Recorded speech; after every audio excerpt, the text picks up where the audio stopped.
Hello everybody, we will be continuing with our subject surveying. We were discussing chaining on a sloping ground. So there were two methods, one is direct method and the second one is indirect method. In last lecture we have discussed the direct method, and in today's video we will be discussing indirect method of chaining on a sloping ground. Now the second method is indirect method. When the slope of the ground surface is long and gentle, the stepping method is not suitable. In such a case, the horizontal distance may be obtained by following process. So this is clear कि जब हमारे पास हमारी slope ज़्यादा बड़ी है, ठीक है, तो स्टेपिंग मेथड अगर नहीं हो पा रहा है तो हम इनडायरेक्ट मेथड करेंगे. इनडायरेक्ट मेथड हम तीन प्रोसेस से कर सकते हैं. By measuring the slope, by knowing the difference of level between the points, and by applying hypotenusal allowance. तो हम इन तीनों प्रोसेस को देखेंगे कि कैसे हम तीनों प्रोसेस से हमारा हॉरिजॉन्टल डिस्टेंस डी कैलकुलेट करते हैं. So first method by measuring slope.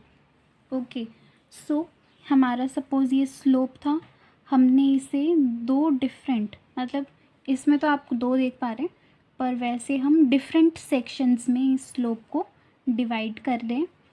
Okay, L N N था तो एल एन एन के हमने L M and M N में डिवाइड कर लिया है, और एल से एम का डिस्टेंस मेजर किया चेन या फिर टेप से, और वो हुआ L1, एंड एम एन का डिस्टेंस लेंथ आई चेन या टेप की L2. और क्या दे रखा है in figure, let L1 equals to measured incline distance between L and M, and θ1 equals to slope of LM with horizontal. ठीक है, सो आपको हम θ1 एज्यूम कर रहे हैं slope with the horizontal, and horizontal distance d1 is given by d1 equals to L1 cos θ1.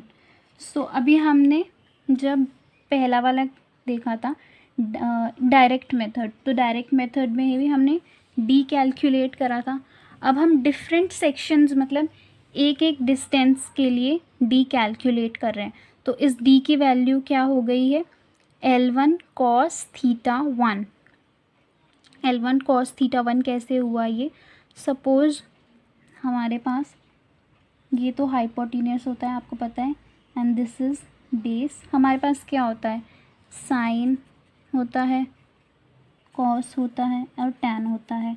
तो अभी आप देख पा रहे हैं हमारे पास बेस और हाइपोटेन्यूस है. तो बेस और हाइपोटेन्यूस किस में लगता है, कॉस थीटा में.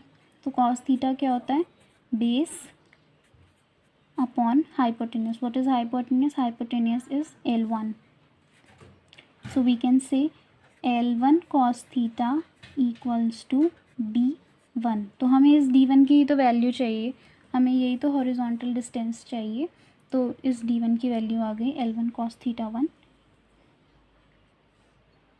ओके, सिमिलरली जब हम दूसरा केस करेंगे, M एंड N के बीच का डिस्टेंस L2 है, ये हॉरिजॉन्टल डिस्टेंस चाहिए, स्लोप हो गई है θ2. तो सिमिलरली D2 की वैल्यू आ जाएगी L2 cos θ2. सिमिलरली हुआ है, ठीक है, cos θ2, दिस इज़ 1. तो क्या हो गया, base D2 and what is hypotenuse L2. So D2 equals to L2 cos θ2. तो ऐसे ही हम डिफरेंट सेक्शंस के लिए horizontal distance D1, D2, D3 calculate कर लेंगे. तो पूरा रिक्वायर्ड हॉरिजॉन्टल डिस्टेंस किसी दो पॉइंट्स के बीच में क्या आ जाएगा, समीशन ऑफ L cos θ. तो हम इनको सबको जब ऐड कर देंगे तो हमारा पूरा रिक्वायर्ड हॉरिजॉन्टल डिस्टेंस बन जाएगा. प्रोसीजर क्या रहा, तो प्रोसीजर वही था, मैंने इसे पॉइंट्स में नोट कर लिया है. The whole length of the line is divided into different sections having almost same slope. ठीक है, तो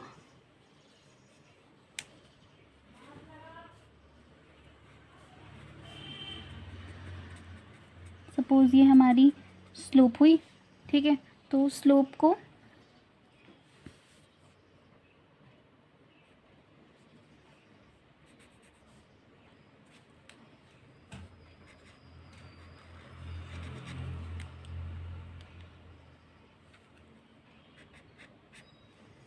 हमने इसे कुछ ऐसे मेजर किया है, ठीक है, ऐसे डिफरेंट सेक्शंस में डिवाइड करके मेजर किया है।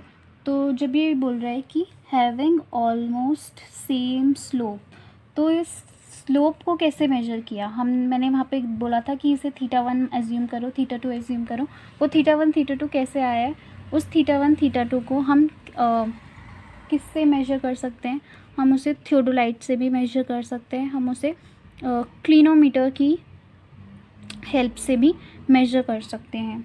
तो वो थीटा की वैल्यू इस क्लिनोमीटर या फिर हमारे पास थियोडोलाइट एक इंस्ट्रूमेंट होता है, उसकी मदद से थीटा की वैल्यू कैलकुलेट की जा सकती है। Horizontal distance is then obtained by summing up all the horizontal distances of different section. ठीक है, सो डिफरेंट सेक्शंस के लिए हमने D1 D2 D3 कैलकुलेट करा, तो पूरा डिस्टेंस क्या हो जाएगा, summing up all horizontal distances.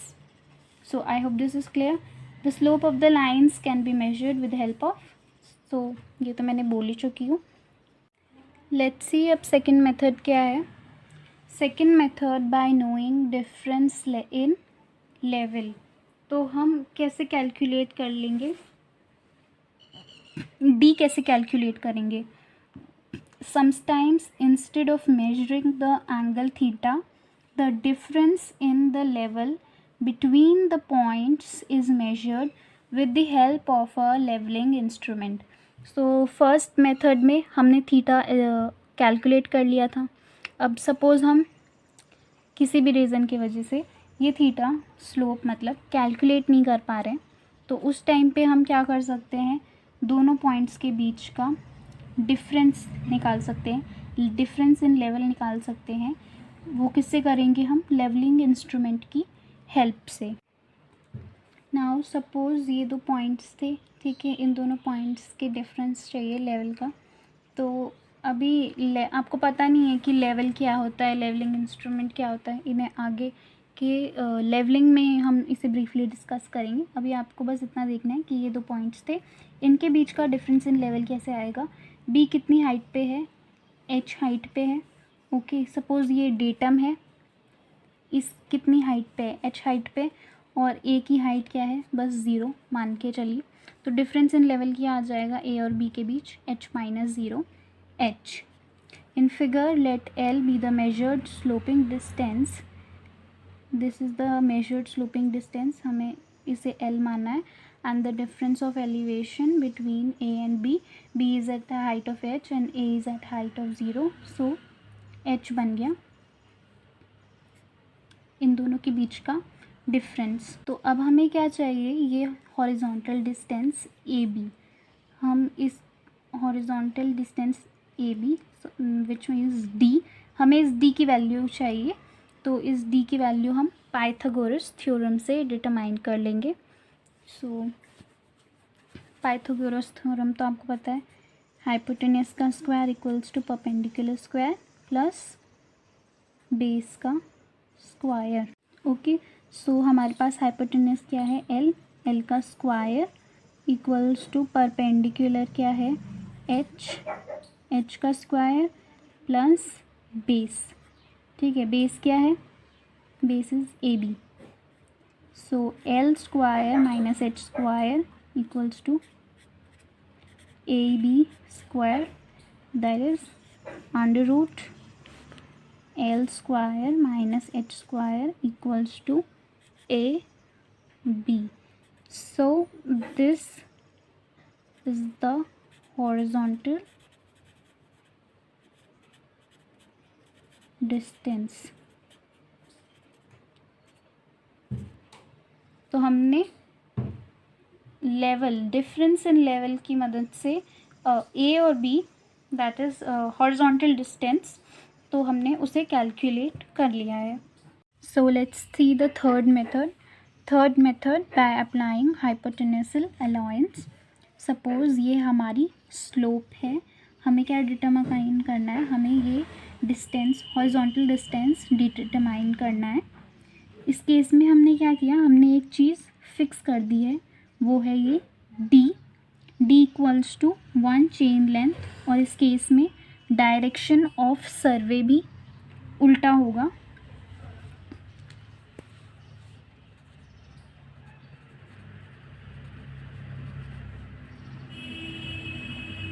Direction, हमारी अप्रोच भी उल्टी होगी. हम क्या करेंगे, हम ए पॉइंट से अपनी चेन को पूरा स्ट्रेच कर देंगे और हम एफ पॉइंट तक पहुंच गए. ओके, पूरी चेन स्ट्रेच कर दी और एफ पॉइंट पे पहुंच गए. अब हम क्या करेंगे, अब हम चेन को एफ पॉइंट से एक कंपास की तरह मूव करेंगे. इस तरह से जैसे एक कंपास मूव करता है वैसे ही हम अपनी चेन को कंपास की तरह मूव कराएंगे. और अब हम पहुंच गए हैं पॉइंट बी पे. सो हम क्या कह सकते हैं कि ये distance A F equals to A B हो जाएगा. क्यों? क्योंकि देखो, अगर आप ये यहाँ से देखोगे तो ये एक सर्कल की तरह फॉर्म हो रहा है. अगर चेन को आपने एक कंपास की तरह मूव किया तो ये एक सर्कल की तरह बन रहा है, तो ये एक सर्कल फॉर्म हो जाएगा. ओके, सो अगर ये रेडियस है सर्कल का तो ऑब्वियसली ये भी रेडियस का सर्कल होगा. सॉरी, सर्कल का रेडियस. अगर ये आर है तो ऑब्वियसली ये वाला पार्ट भी आर होगा. तो हम कह सकते हैं अगर A F is the radius तो and A B is also the radius. और अगर हमने ए एफ को 1 चेन लेंथ कहा है तो ए बी भी 1 चेन लेंथ हो जाएगी. तो हमारा, हम क्या लिखेंगे अब, A F equals to A B हो गया and A B equals to 1 chain. I hope this point is clear. और 1 चेन में 100 लिंक्स वी कैन से. तो अभी हम अगर ए सी के डिस्टेंस को बोलना चाहें, कैलकुलेट करना चाहें, तो उसे हम कैसे कर सकते हैं. ए सी का डिस्टेंस कैलकुलेट हो सकता है. अब इसमें हम ट्रिग्नोमेट्री यूज़ करने वाले हैं. ट्रिग्नोमेट्री में हम सीकेंट अल्फ़ा यूज़ करेंगे. सीकेंट अल्फ़ा क्या होता है, हमारे पास हाइपोटेन्यूस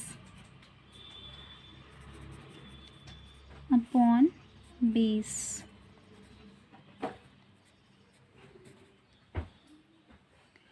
हमारा हाइपोटेन्यूस क्या है, ए सी. बेस क्या है, डी. डी है, D means 1 chain length. Okay, so हम लिख सकते हैं sec alpha equals to A C upon 1 chain length. That means 1 secant alpha chain equals to A C. हम ऐसा लिख सकते हैं. ए सी की हमने वैल्यू निकाल ली है सीकेंट अल्फ़ा यूज़ करके. Here you can see. अब मेरे पास ए सी है. ओके, हमने सीकेंट अल्फ़ा के मदद से ए सी कैलकुलेट कर लिया है. मेरे पास ए बी है, क्योंकि ए बी भी रेडियस है, तो ए बी क्या था, 1 चेन लेंथ. एक्स्ट्रा डिस्टेंस क्या आ रहा है, ये बी सी. यही हमारा होता है हाइपोटेन्यूसल डिस्टेंस और हाइपोटेन्यूसल अलाउंस. तो अब मुझे ये बी सी कैलकुलेट करना है. सो बी सी हम कैसे कैलकुलेट कर सकते हैं, ए सी में से ए बी को माइनस कर देंगे तो हमारा ये बी सी हाइपोटेन्यूसल अलाउंस निकल जाएगा. Here you can see A C minus A B. So A C क्या था, 100 sec alpha minus 1 links. A C मेरा ये आया 1 सेक एल्फ़ा चेन और ए बी क्या है, 1 चेन लेंथ. सो ये कुछ इस तरह से BC जो है एक हाइपोटेन्यूसल अलाउंस है वो हमने कैलकुलेट कर लिया है। हाँ, ये थोड़ा सा ट्रिकी है, आपको इसको थोड़ा समझने में प्रॉब्लम हो सकती है, but this is an important concept. Okay, so अब ये एक क्वेश्चन दिया है मैंने। सपोज़ अगर जो हमारी चेन है वो 30 मीटर की थी और जो ये एंगल अल्फ़ा बना, इस एंगल अल्फ़ा को हम कैसे मेजर कर सकते हैं? थियोडोलाइट से हम इस एंगल को थियोडोलाइट से मेजर कर सकते हैं। जो हमने यहाँ पे यूज़ किया है इसे हम थियोडोलाइट से मेजर कर सकते हैं। Okay, one chain length was 30 meter and the alpha is 30 degree. हमें हाइपोटेन्यूसल अलाउंस कैलकुलेट करना है, तो हम हाइपोटेन्यूसल अलाउंस कैसे कैलकुलेट कर सकते हैं? वी कैन से हमें क्या चाहिए, BC equals to AC minus AB। AC क्या है, sec alpha 30 minus what is AB? AB is 30। Okay, so 30 sec alpha minus 1, then हमारे पास अल्फ़ा कितना गिवन है, सेक 30 डिग्री माइनस 1। सो अब हम इसे कैलकुलेटर की हेल्प से फाइंड कर सकते हैं। हमारा BC क्या है, हाइपोटेन्यूसल अलाउंस।